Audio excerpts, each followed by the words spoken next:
the chain rule. Chain rule for functions of 2 or more variables. And the main example we took was the 2-variable setting.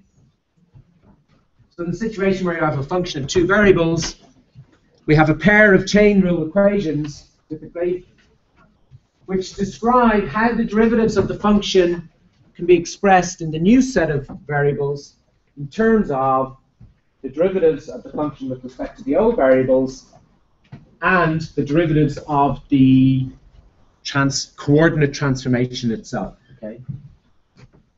So we had a function of x and y that gave a new variable z, but if we were changing to a new pair of coordinates s and t, then the derivatives of z with respect to the new coordinate s, say, is a mixture, combination of derivatives of the function f with respect to the old coordinate x and derivatives of the coordinate transformation itself with respect to s.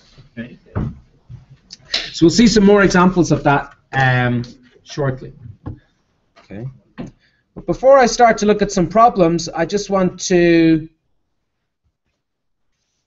look at one last item in this section, which is what's called the Jacobian determinant.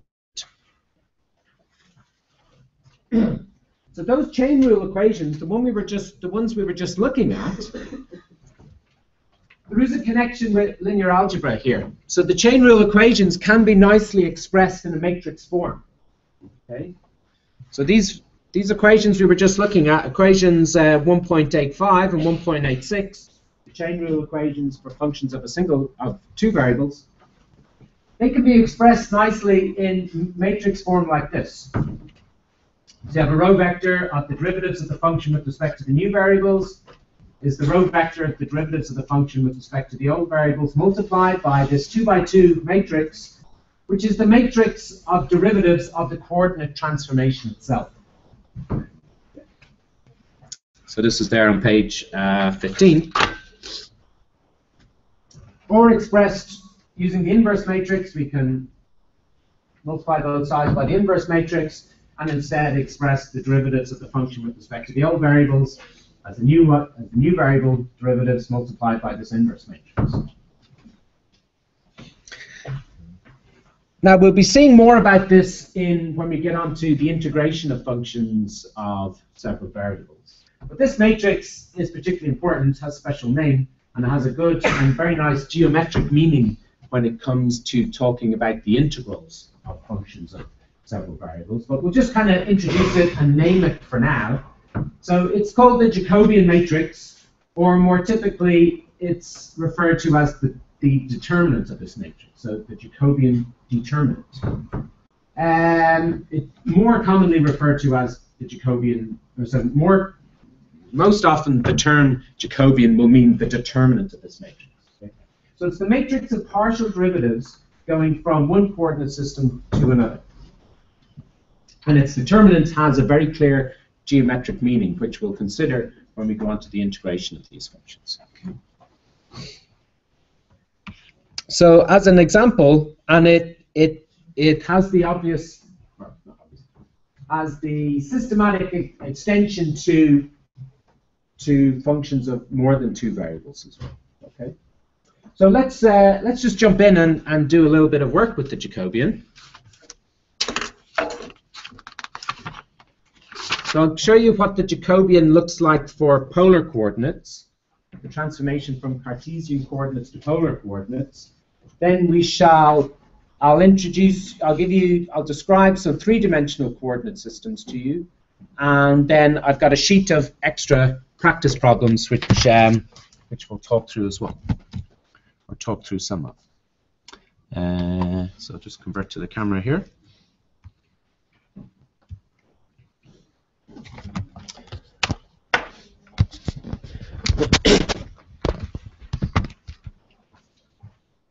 Okay, so what we're going to look at here is a Jacobian example. Oops.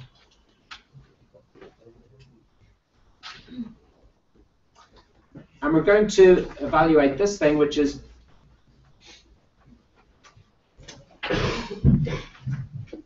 this object here, dxy over dr theta, which is the Jacobian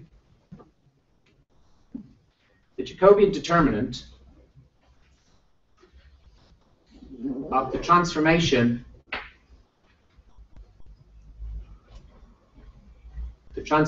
from Cartesian coordinates, the standard xy coordinates, to the polar coordinates that I introduced this morning.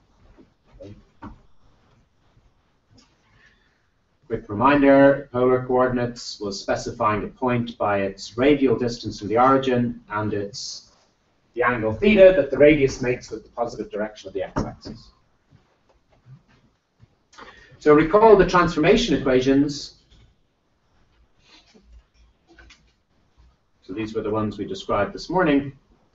The transformation equations was that x was r cosine theta and y was r sine theta.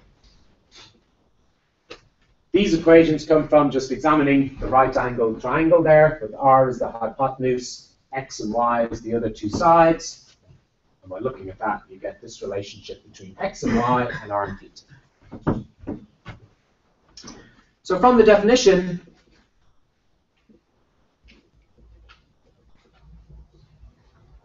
this Jacobian will look like dxy dr theta. So it's the determinant of a 2 by 2 matrix of partial derivatives. The variables on the top of the notation, so this is just think of this as a symbolic notation for this determinant. The old variables on the top, if you like, they index the rows. And we have the two partial derivatives dx dr and dx d theta on the top row, and then dy dr and dy d theta on the second row. So we've got the top variables x and y, they index the rows. You've got an x row and a y row. And the bottom variables r and theta, they index the columns. You've got an r column and a theta column. So what are we trying to do with this? Well, we've got the equations for x and y in terms of r and theta. So we'll be able to obtain each of these four derivatives. So we'll get functions of r and theta in each of the four entries in the matrix. So when we take its determinant, we'll get an expression involving r and theta. So our aim here is just to describe this determinant as best we can, evaluate it in terms of r and theta, and simplify the resulting expression as far as we can. Get the simplest description of this determinant in terms of the new variables r and theta. Now this will have a very clear geometric meaning for us. It's related to how the volume element changes, or it's related to how the different coordinate systems describe volumes. And that will be important for us when we're changing integrals from one coordinate system to another. Okay? But that's to come in a few lectures' time. Okay? So first we just want to see that, you can consider this just an exploration of this idea of taking the determinant of these things, and just further exercise with working with partial derivatives as well. So dx dr, differentiating the x function with respect to r. Okay, so we see two variables there in the x. There's an r and theta, but we treat the theta one as if it's a constant, so we're differentiating with respect to r. So the derivative with respect to r of x is simply cosine theta. And the derivative with respect to theta of x, second entry up here, should be minus r sine theta. Why have you got rid of the r? Because I've differentiated it with respect to r. And the function is r times cosine theta, so I just get, in terms of r, this is just a constant times r. So I just get the constant when I differentiate. Then looking at the second row, dy dr will be sine theta, and dy d theta will be r cosine theta. Okay. So evaluate those partial derivatives. So now I have each of the entries in terms of r and theta, so I can go ahead and evaluate the determinant. There's no clear simplifying operation, I don't think, to do to the determinant before you evaluate it. There's no common factors in any of the rows, or, oh, well, I say that, actually. There is a common factor, R, in the second column. Actually, so let's exploit our properties of determinants. I can take that R out, and I'll have cosine theta minus sine theta, cosine theta. Okay, that does simplify it a bit. Remember, that's one of the properties of determinants. You can take a common factor out of any row or column, and that becomes a factor of the determinant, and you can cancel that factor from the particular row or column. So I took R out of the second column. Well, how would you know which one to multiply it by if you're doing it in reverse? Sorry? If you were trying to get from that one to that one, how would you know which one, how to do it? Well, you could multiply the R into, yeah, if you wanted to take this R inside the determinant, you could put it either into any row or any column. And it would still be the same thing. It would still be the same determinant. It would be different matrices each time, depending on where you put the R, of course. But you're finding the determinant. it would be the same determinant, yeah, because we're just working with the determinants in this matrix. Yeah, so that's important. We're not saying that you can extract the R out of the matrix, put the factor R in front of the matrix. That wouldn't be correct. If you want to extract a factor out of a matrix, you have to take it out of every entry, because you're doing scalar multiplication of the matrix. But if it's a determinant, factors come out of rows and columns from a determinant. Yeah, it's good to notice the difference to that. So just be careful. Careful. So compare what we're doing here with factorizing a matrix. Here we're factorizing the determinant of the matrix. So we can go ahead and do the evaluation of the determinant now. It's the square of cosine plus the square of sine. Everybody knows that as a better name for that. 1. Cosine squared plus sine squared. It's identity. Those are the coordinates of a point on a unit circle. How do you know that? Oh, just that calculated the determinant. Yeah. Yep. So that's just equal to R. So nice and simply, the Jacobian of the transformation, the Jacobian determinant of the transformation from Cartesian coordinates into polar coordinates, two-dimensional Cartesian into two-dimensional polar coordinates, is simply R. Okay? And this will have a nice geometric meaning when we look at integrals. Geometric interpretation of this when doing integrals in a week or two. What is geometric interpretation?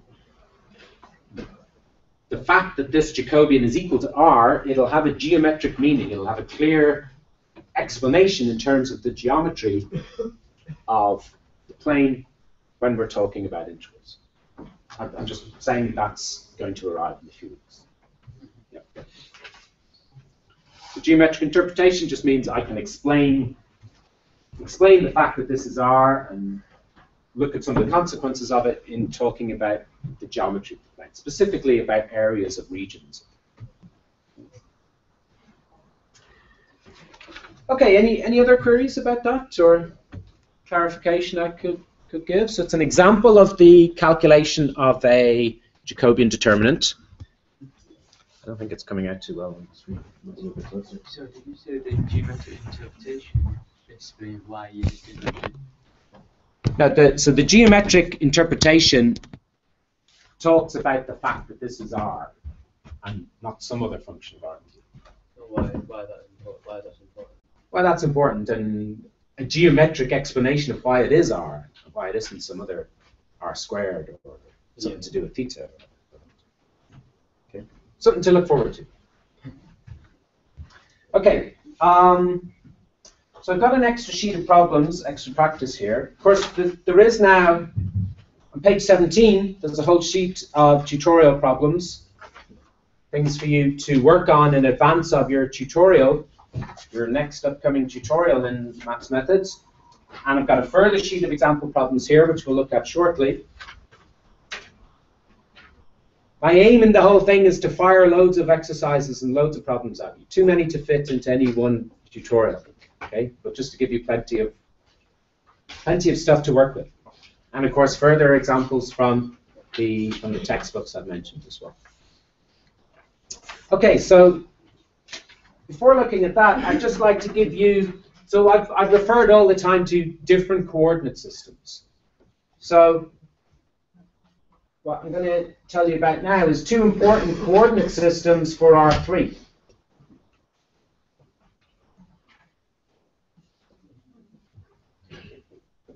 Which will come up from time to time in our study of multivariable calculus, and especially when we come on to integration as well.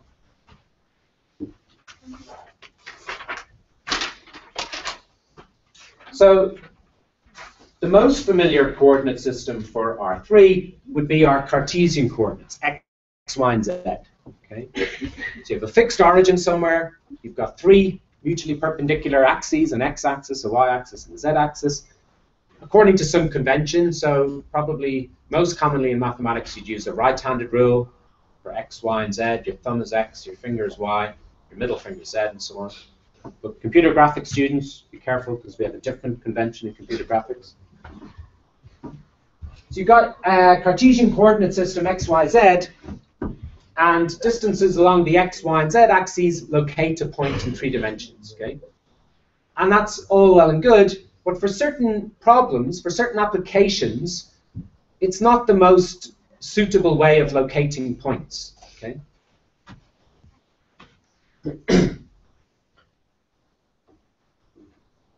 So we're going to talk about different ways of locating points. So first of all, we're going to look at spherical coordinates in R3. So we're going to draw a diagram. So down here somewhere we have our x, y, and z coordinate axes. We think of x, y as being the coordinates of the ground plane, and z being a vertical axis. So that's your 3-dimensional Cartesian coordinates. And here's a point out somewhere in R3, away from the origin. And if you like, we could give the x, y, and z coordinates at that point. So a certain distance along the x-axis, certain distance along the y-axis, and then certain distance up, vertically up off the ground plane to get to P. But another very natural way of talking about the location of P is to give its spherical coordinates. An important aspect of the spherical coordinate is the distance of the point from the origin, just the radius, r.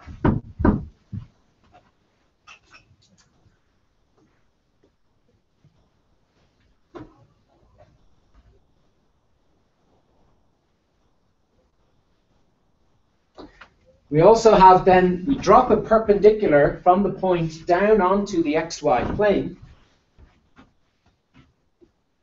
So this is perpendicular to the xy plane.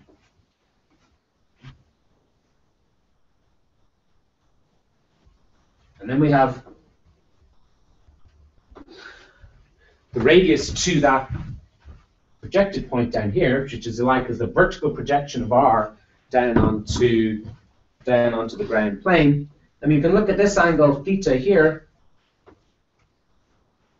We've got r up here, theta there, and then another angle here, which we'll label phi. So we've got the radius from the origin out to the point. Phi is the angle between the vertical z-axis and the radius.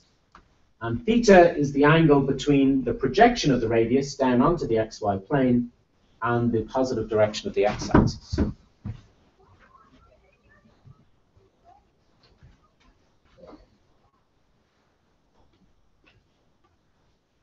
So point P has spherical coordinates.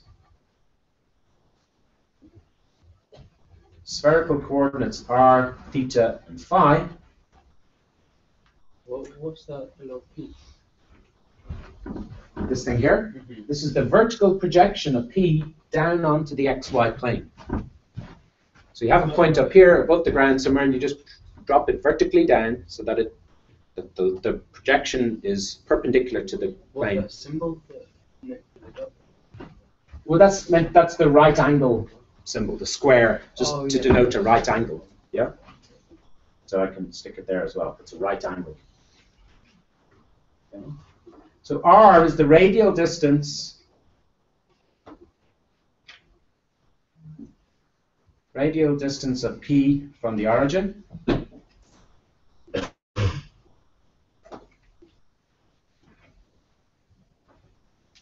Theta is the angle between x-axis and the projected radius, as shown. So this line here, which makes the angle theta, this is the line you get when you project the radial line down onto the xy plane. Spherical chords. What chords? Chords, just short for coordinates. Oh, yeah. A point P is spherical coordinates. And finally, phi is the angle between the radius and the z-axis.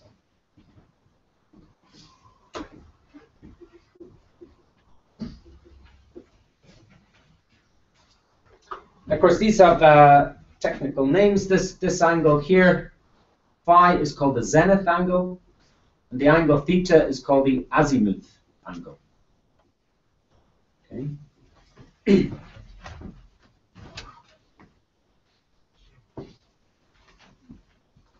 Now, one place where this coordinate system is used a lot is, if you think about it, it's the natural coordinate system you want to use if you want to, say, point a telescope.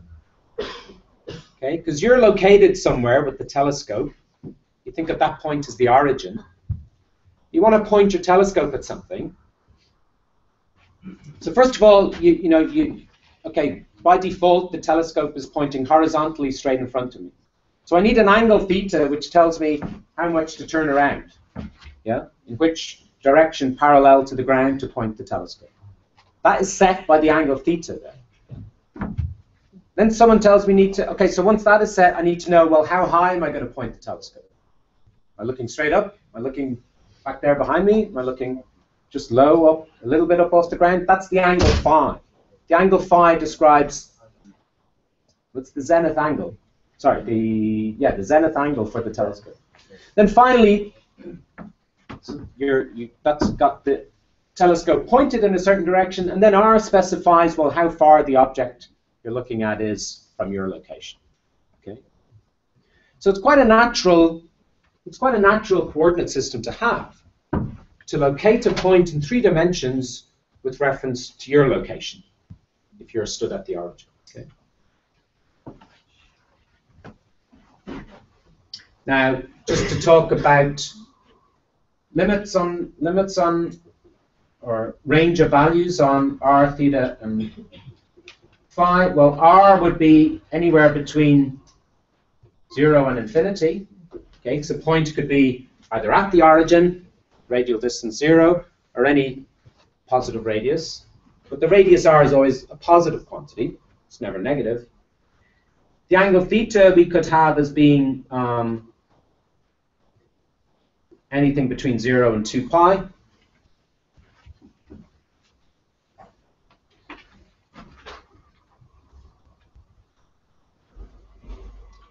Or, oh, hang on a minute.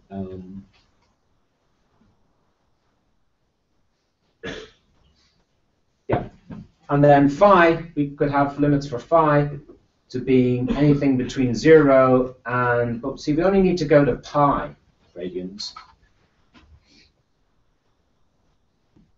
So if we're using theta to go around 360 degrees, I only need to specify an angle between vertically up and vertically down. So between 0 and pi radians. If I want to point behind me, I'd specify a different theta angle, so I'm pointing that way. Okay. So it's a nice coordinate system to use for 3 dimensions, and it's particularly suitable for any application where there's lots of circular stuff or spherical stuff going on. If the important aspect of the model is how far something is from a fixed point in 3 dimensions. then if that's a really important quantity, the distance of the object from the origin, then it's good to just have a single unique variable for that, r, rather than talking about in Cartesian coordinates the square root of x squared plus y squared plus z squared. That's the radius in terms of x, y, and z. Yeah, but it's but a square root of a sum of squares is quite an awkward algebraic expression. It's better just to have a single letter r for that. It's a lot easier to handle in equations and so on. Okay, but we'd also like to know what the transformation equations are. What? Okay, so we can see the relationship. We can see and feel the relationship between x, y, z and r theta phi just from looking at the diagram. But we'd like to specify it exactly. Find the transformation equations that link one system to the other. Oh, also, I also want to attach another warning here.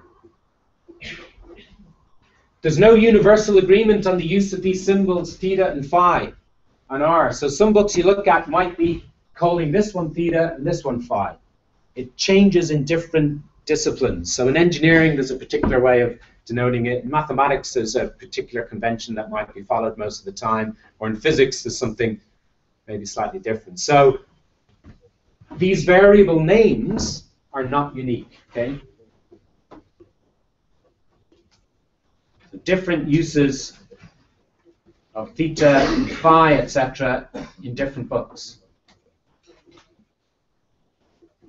So whenever you see a book or read something talking about the spherical coordinates, you kind of have to just check which convention are they using. Are they calling this one here phi, or are they calling it theta? Because you can't just take the equations from one book and assume the variable names are exactly the same as being used in another source.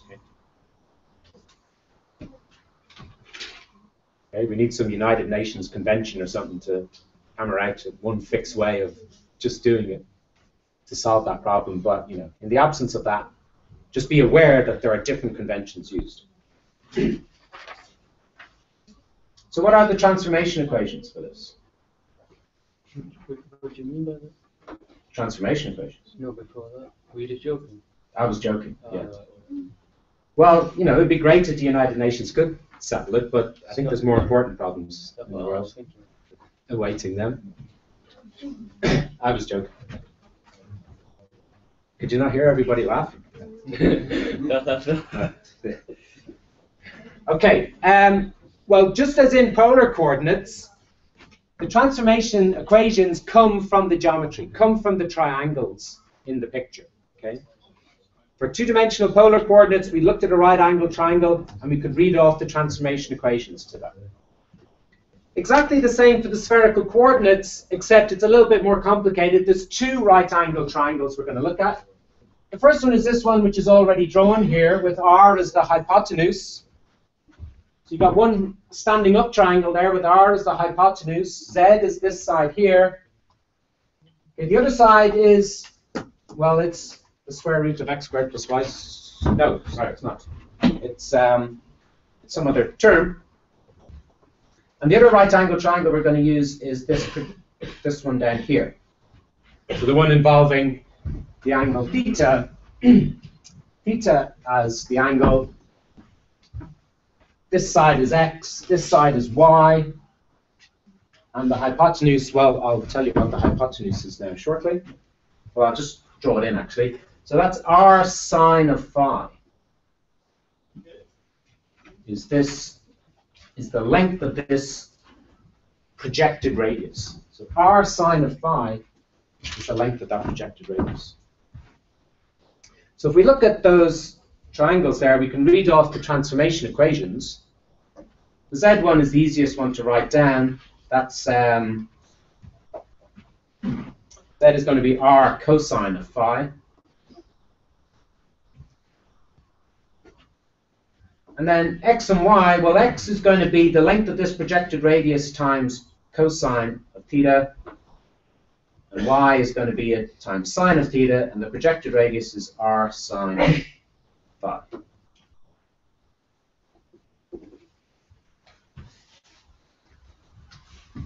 Okay, so these are the transformation equations between This is going from the spherical polar coordinates, so from data involving r, theta, and phi, and these equations tell you what the corresponding Cartesian coordinates of the point is.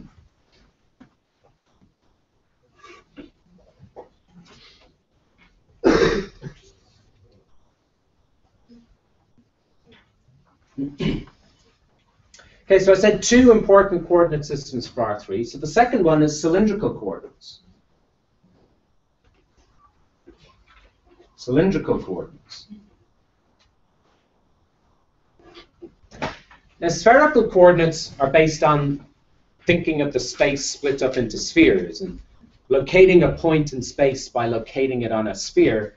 Cylindrical coordinates, as the name suggests, involves locating a point in 3 dimensions of thinking of it as where it lies on a cylinder centered at the origin.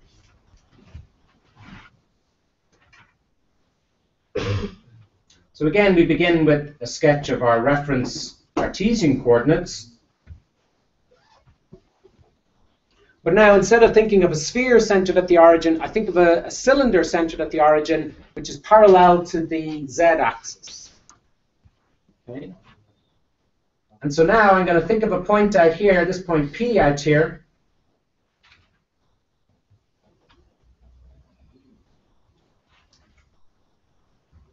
And the first coordinate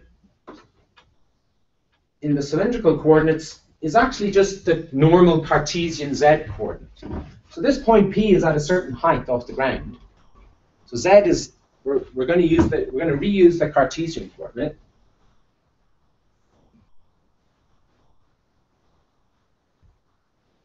Now this again is the vertical perpendicular projection of P down onto the origin. And this one I'm going to use rho. Some books call it r, but I think it's a little bit confusing, but I'd like to reserve r to be the actual radius. So this projected radius, that's the Greek letter rho, which is of course the Greek version of r, pronounced like an r, so it's a lowercase rho, it's like a curly p, curly lowercase p. So I'm using rho to denote the length of this projected radius. And then again, I'm using the familiar angle here, theta. So these coordinates come about from imagining the point P to be located on a kind of cylinder. You can think of it as locating P on this, sketched out quite faint there, but locating the point P as it lies on this vertical cylinder. So you imagine a cylinder with the z-axis as its core. So it's centered at the origin, centered around the z-axis. These are the natural coordinates, rho, theta, and z. So point P has cylindrical coordinates, rho, theta, and z.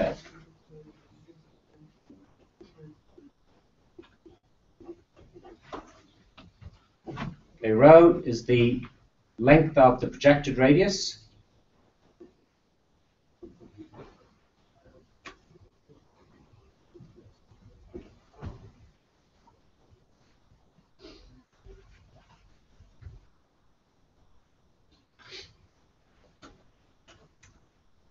Theta is the angle between the projected radius and the x-axis, just as it was in the spherical coordinates.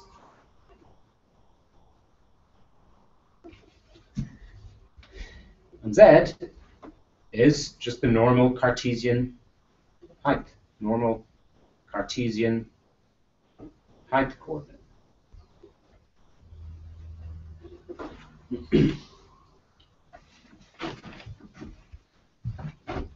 So the fact we're reusing one of the Cartesian coordinates is going to make the transformation equations look particularly, it's going to simplify them somewhat. And I mean, application areas where the cylindrical coordinates might commonly be used is, yeah, again, where there's kind of circular stuff going on, where where the distance of the point from the origin is kind of important, but also where there's some preferred direction to the situation as well. Okay, so maybe if you're analyzing, if you're analyzing, say, the magnetic field around a current-carrying wire, a wire carrying an electric current, say a straight wire, well, there's very much a cylindrical. You're imagining the space around the wire, so you're picturing the space is split up into this cylinder. So it's how far is the point away from the wire. That's this projected radius. How far along the wire is it, and where is it in relation to the core of the wire? What angle around the core is the point located at? So let's look at the transformation equations for these.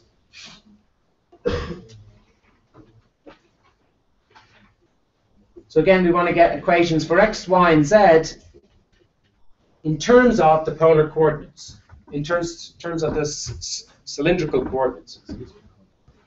Well, this last equation,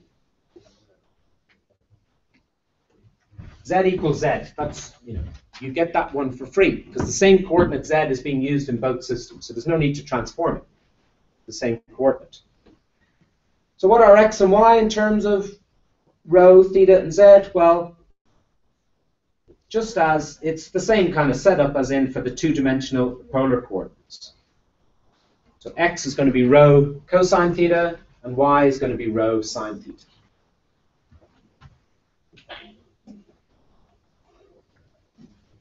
Okay, so we have those transformation equations. What do you mean z equals z?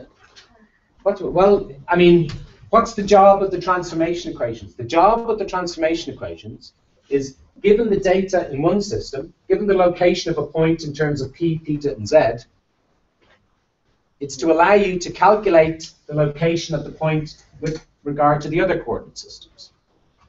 So here in the box, this is how, if you know the rho, theta, and z for a point, how you obtain the Cartesian coordinates x, y, and z. But the z is being used in both systems. So there's no transformation needed. Because if you know z in one system, you know z in the other system. So it's the same aspect of the point, the height of the point above the ground plane. Yeah. So there's no transformation needed.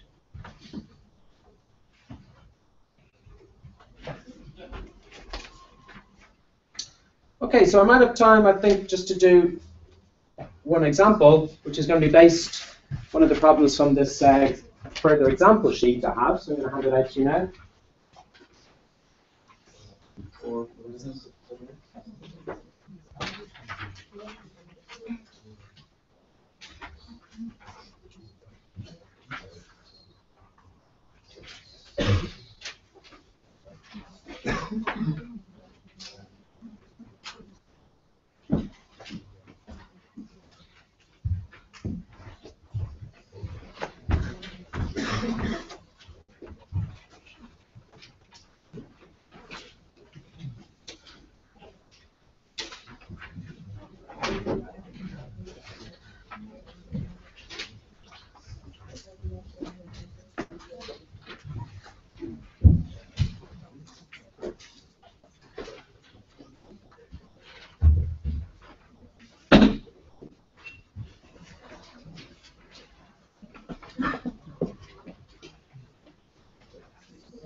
So I mean, this is all examples, looking at these example coordinate systems. Let's look at another example. So this is more like an actual calculation type problem using the chain rule. It's a bit faint on this, sorry. So I'm going to look at question 2. just got enough time to do this. So here we're considering a cone, a right circular cone. So this is a shape with a circular base and a point, a apex of the cone, a tip of the cone which is above the center of the base circle. So you've got the cone shape from the base circle up to the apex at the top. We're going to imagine it of a certain height and a certain radius, height 15, radius 10. And we'll suppose that the height is increasing at a certain rate and the radius is decreasing at a certain rate. Then the question is, how fast is the volume of the cone changing at this moment? Okay, so there's no obvious formulae there yet, but it's going to have something to do with the volume formula for a cone and rates of change of the height and radius. So let's see if we can tackle this. This is problem 2 on that extra sheet. Okay, so there's our cone, circular base and a centered apex.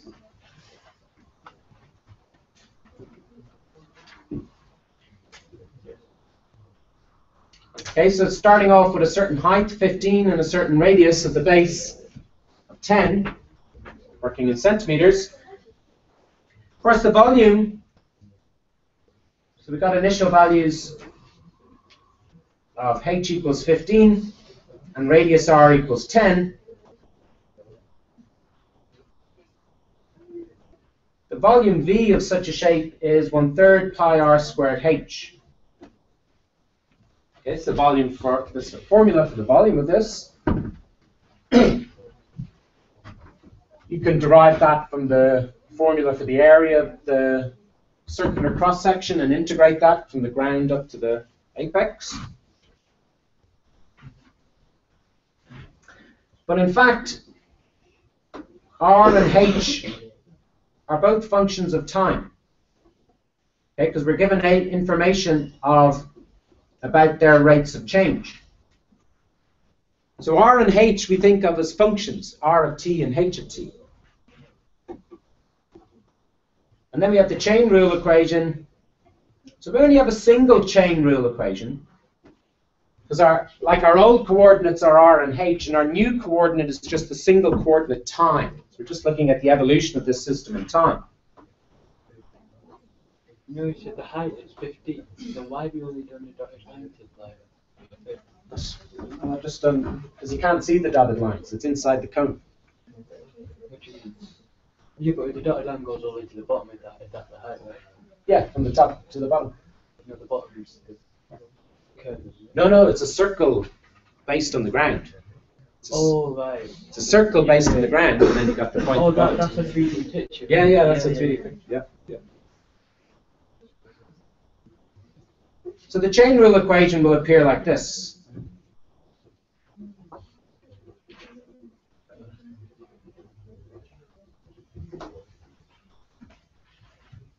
So there's only one of them, because there's only one new coordinate.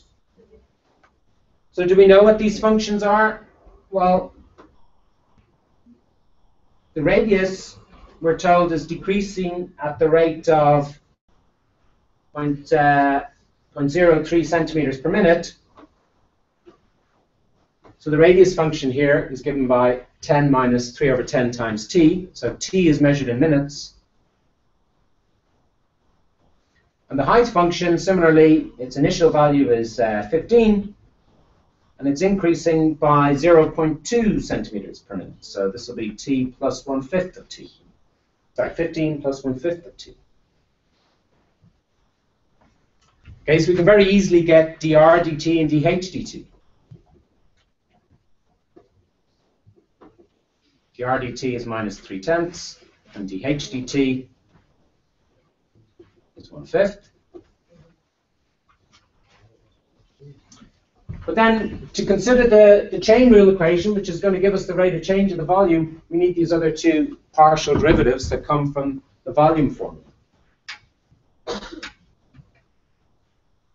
So dv dr is 2/3 of pi RH, and dV/dH is 1/3 of pi r squared. Okay, so taking the two partial derivatives of the volume formula,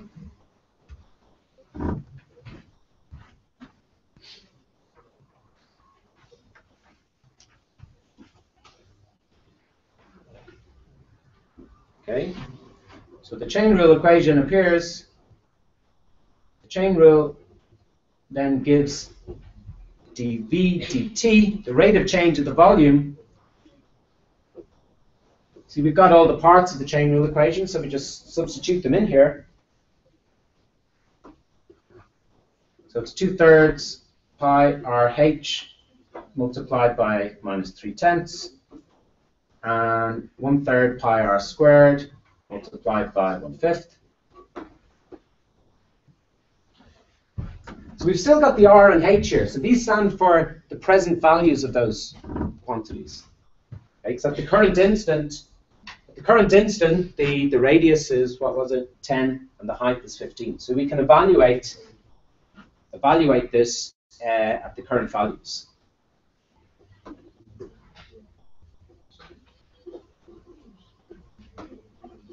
So at r equals 10 and height equals 15. So it's going to give us dV dt as some multiple of pi. We do the arithmetic, and it comes out, I think, as -70/3 times pi. Okay. Which is, of course, a negative quantity, so this indicates decreasing volume. Okay. In general, increasing height will, in general, of course, lead to increasing volume. I think, yeah. But the fact that the radius is shrinking as well, so it's how does the increase in height and the decrease in radius, how do they combine to affect the volume? Well, overall, we see a decrease in volume.